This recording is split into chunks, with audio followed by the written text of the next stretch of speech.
Hey there, YouTube. It's Saint Riot, the man, the myth, the guy that makes videos on YouTube's of builds from Elden Ring, and then he does invasions with those builds.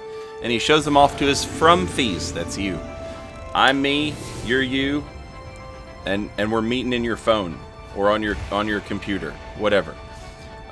This is the second build I have used that is using the Staff of the Great Beyond, I believe this one is called. The staff that allows us to cast incantations and sorceries from just one catalyst tool.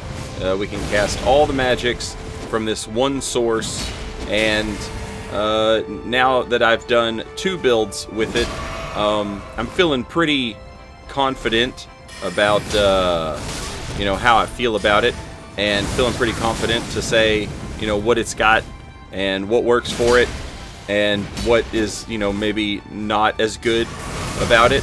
And overall, I mean, this thing is great, and I don't even have to really go into it. It's not like rocket surgery here. Pretty simple stuff if you think about it. The pros, it can cast everything. You don't have to two-hand a staff in one hand and then a talisman in the other hand. You've got one catalyst, it does everything for you. And then what do you get that kind of like offsets that? Well, it's not great in terms of spell scaling, except like on this type of build right here, it's working out fantastic, honestly, because I don't have enough faith on this build to use Prince of Death Staff. That thing needs like 80-80, I think it is, or maybe like 70-70 or something. This thing fits in much more comfortably in that like 50-50 range.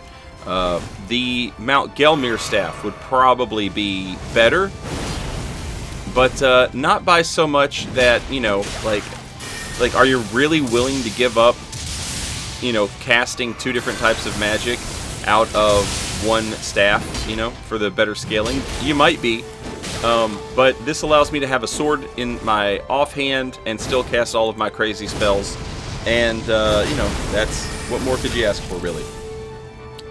The incantations, I would be much better off using the split incantation seal for casting, the incantations. The Golden Order seal just fits perfectly into like this stat range allocation. My incantations would hit much harder if I were using that, and I didn't even bother looking, but I also suspect if I were using the Gelmir staff, my sorceries would hit harder. But again, like, is it worth giving up the ability to cast everything out of a single hand slot and then still have a weapon available? And to me, the answer is, like, obviously this is much cooler.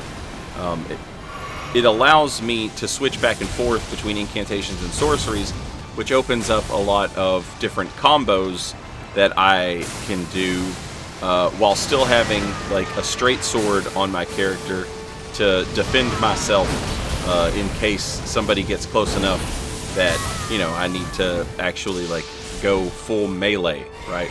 But in these situations right here, where you're dealing with 3 players, keeping them at a distance, on a full melee build is such a pain. They always want to just do this, right?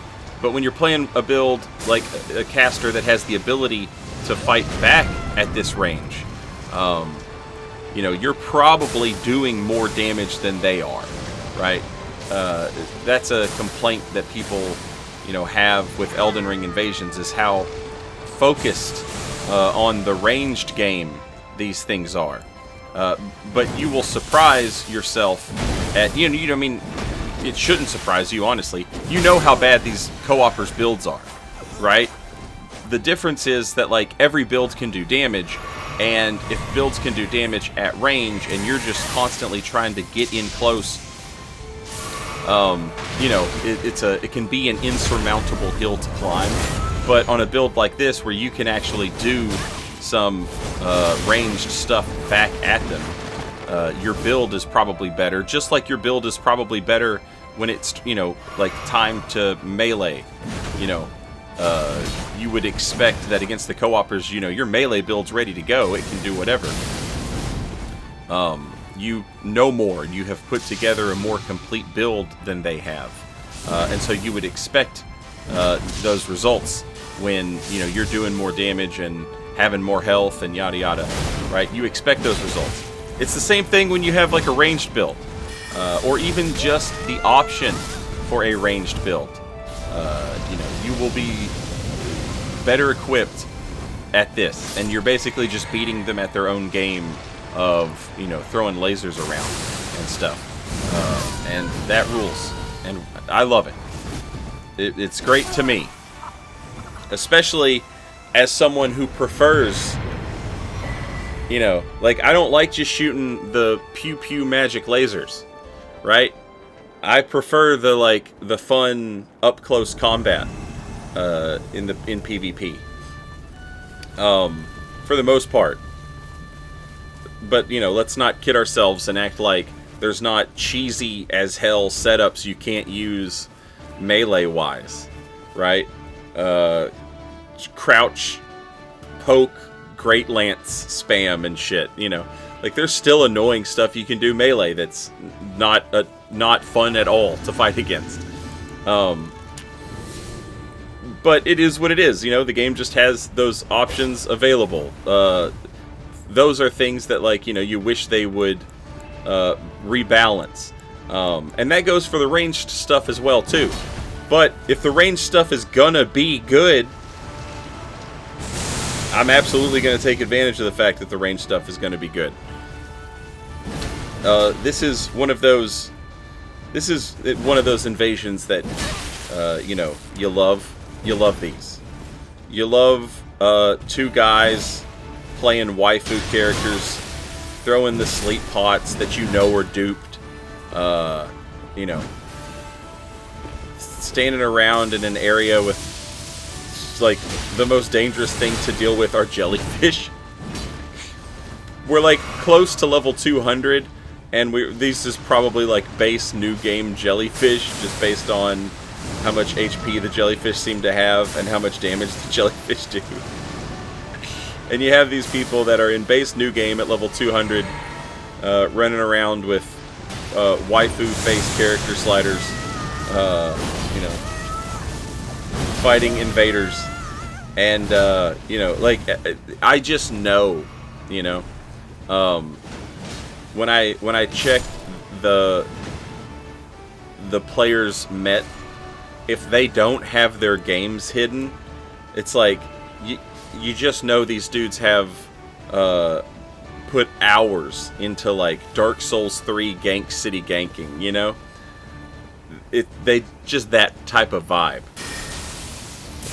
And, you know, it never gets old, right? And you know, maybe just a saint, you know, all the shit talk. Well, all the shit talk because I know how this invasion ends already. Maybe you don't. Maybe I gave it away, just based off what I said, depending on how much time you put into Dark Souls 3 PvP. Just the little bit that I've said already may give away how this invasion ends.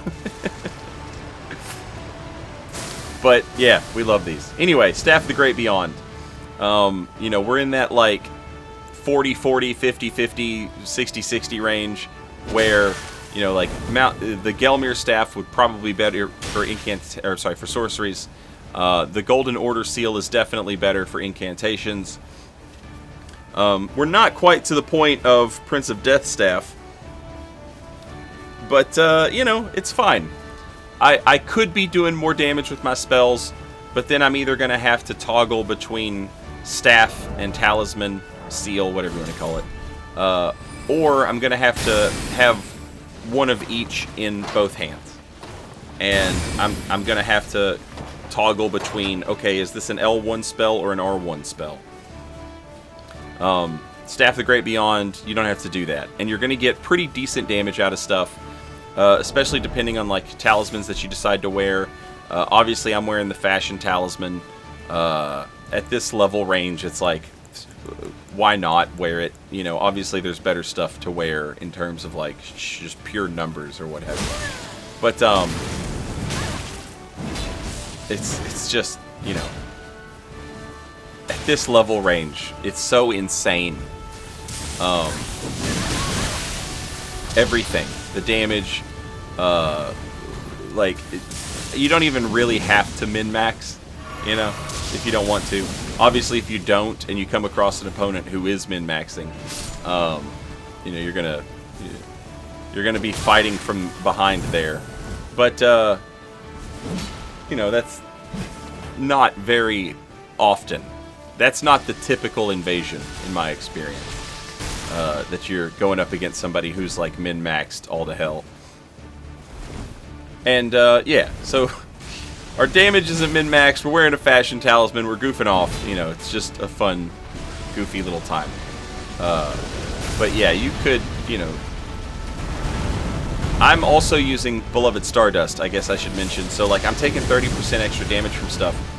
So that Wondrous Physic being the Opaline Hard tier, and the crab, the boiled crab, to help offset some of that physical damage, is really nice. But I think we're using, like, Godfrey Icon maybe for the charged spells, or maybe I had already taken that off at this point. The only spell I'm really charging is Massive Putrescence.